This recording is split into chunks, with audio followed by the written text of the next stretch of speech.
Bismillahirrahmanirrahim. Assalamualaikum warahmatullahi wabarakatuh. Alhamdulillahirabbil alamin. Bersyukur kepada Allah Subhanahu wa taala, bersolawat kepada baginda yang mulia Rasulullah sallallahu alaihi wasallam dengan sholawat yang sangat singkat dan ringan. Sallallahu ala Muhammad, sallallahu alaihi wasallam, sallallahu ala Muhammad, sallallahu alaihi wasallam. Bersolawat, banyakin solawat. Insyaallah semakin banyak solawat kita akan diberikan keistimewaan bagi orang-orang yang sedang kesakitan, yang sedang panik, sedang cemas akibat dari anxiety, psikosomatis. Nah, sekarang semakin banyak orang yang panik, takut, yang tadinya nggak demam, tiba-tiba panik, takut jadi demam. Kenapa demikian? Tadinya nggak pilek, nggak batuk, nggak sesek. Begitu baca-baca tentang yang batuk, pilek, sesek, berita-berita yang menakutkan, kemudian panik, takut, jadi pilek, jadi batuk, jadi sesek. Kenapa demikian? Ada nggak yang seperti itu? Tadinya lambungnya enak, nah begitu panik, takut, cemas, kok lambungnya terasa perih, melilit, kembung, panas, sesek ke dada. Nah, ada yang gitu?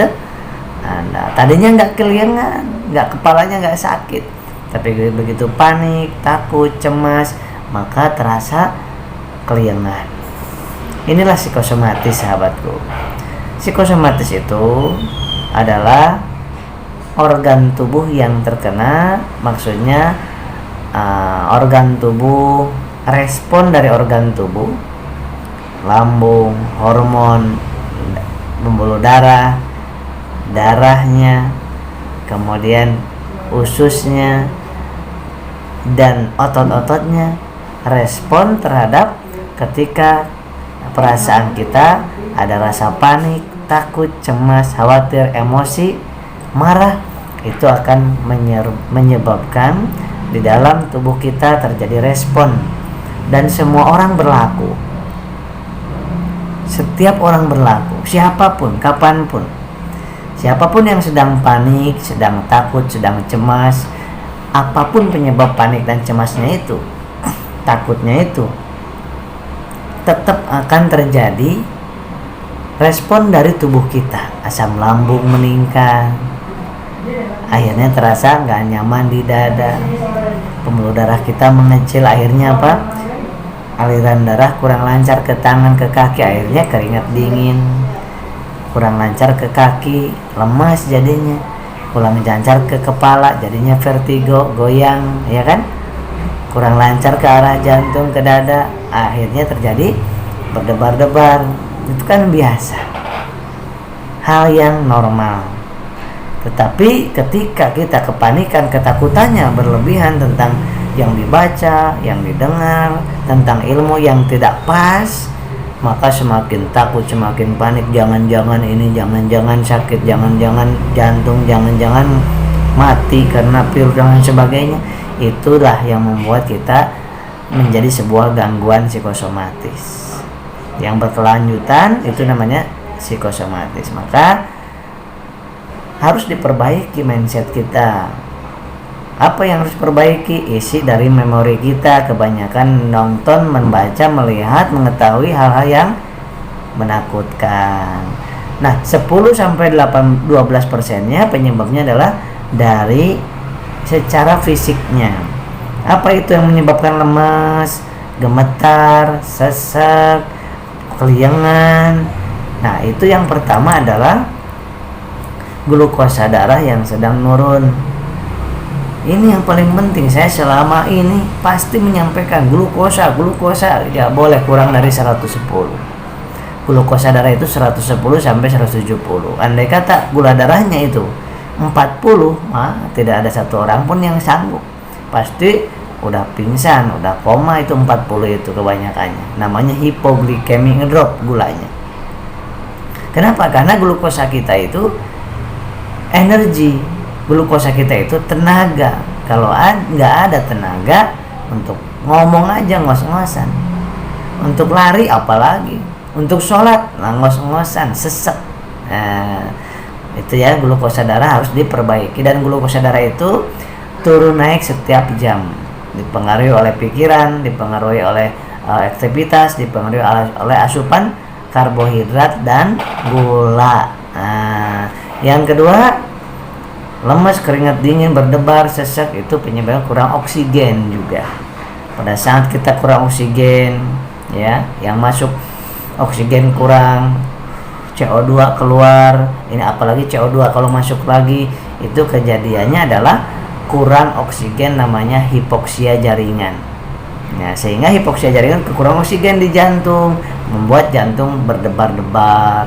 Kekurangan oksigen di ini biru, ini mata nggak nyaman, lemas, keringat dingin, biru-biru kukunya, ya, dan sesek, dan keliengan, dan migrain kalau oksigen kurang. Yang ketiga, cairan harus diperbaiki. Cairan itu air putih itu 1 jam 1 gelas, 1 jam 1 gelas kecil, sehingga 8 jam itu 8 jam berarti 8 gelas kecil. Nah, ya, harus dicukupkan karena 75% tubuh kita terdiri dari cairan.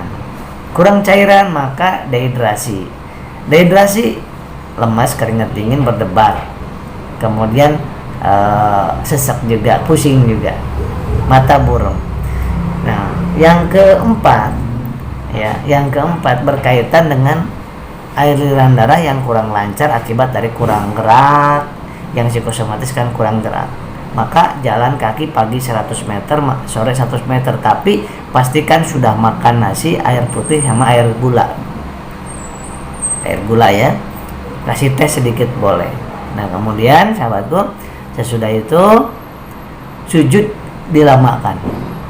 Sujud dilamakan sehingga aliran darah sampai kepada otak-otak yang kepada aliran sel-sel darah atau kapiler yang harus tersentuh. Pada saat sujud lama, dilamakan, santai, nyaman, nikmati sujud itu dalam bermunajat dan memuji Allah Subhanahu wa taala. Ya. Kemudian sesudah itu apa yang harus dilakukan? Yang membuat lemes, keringat dingin, gemetar itu adalah ini handphone, radiasi laptop itu harus dikurangi, ya. Ini kecerahannya harus dikurangi. Kemudian jamnya juga harus dikurangi. Jam 9 malam sudah harus off handphonenya. Jam 10 maksimal harus off, betul-betul matikan, ya.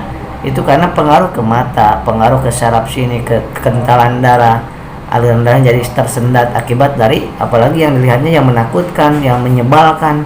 Di WA kan sekarang grup banyak innalillahi, banyak hal-hal yang menakutkan, yang mengerikan, itu membuat darah kita tersendat, sahabatku.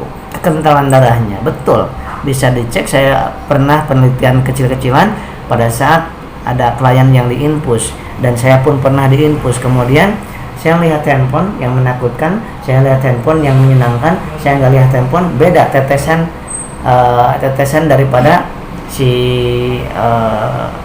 infusannya, cairan infusannya itu beda. Ketika kita ketakutan, ketika kita pedih, ketika kita emosi, tersendat.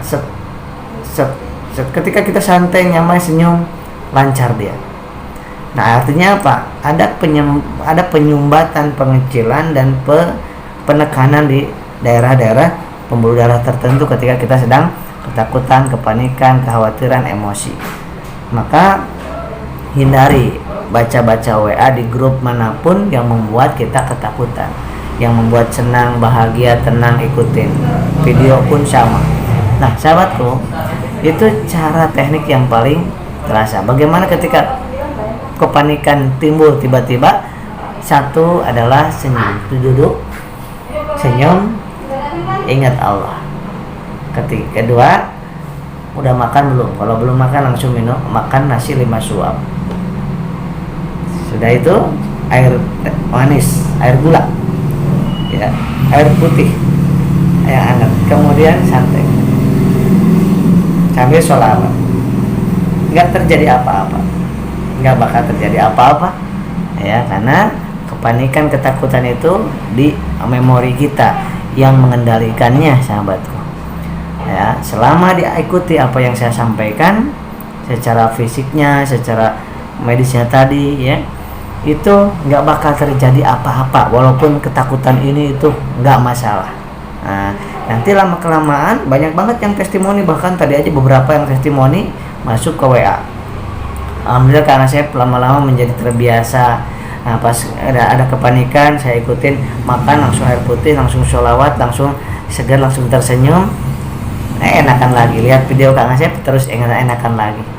Sudah itu kedua kalinya gitu lagi, ketiga kali udah terbiasa. Nanti kalau udah terbiasa, kita berdamai, berteman dengan perasaan takut itu udah berarti udah sembuh kita. Kalau udah cuek, nah gitu sahabat ya. Insyaallah saya doakan mudah-mudahan sehat, semangat jiwanya, semangat jiwanya.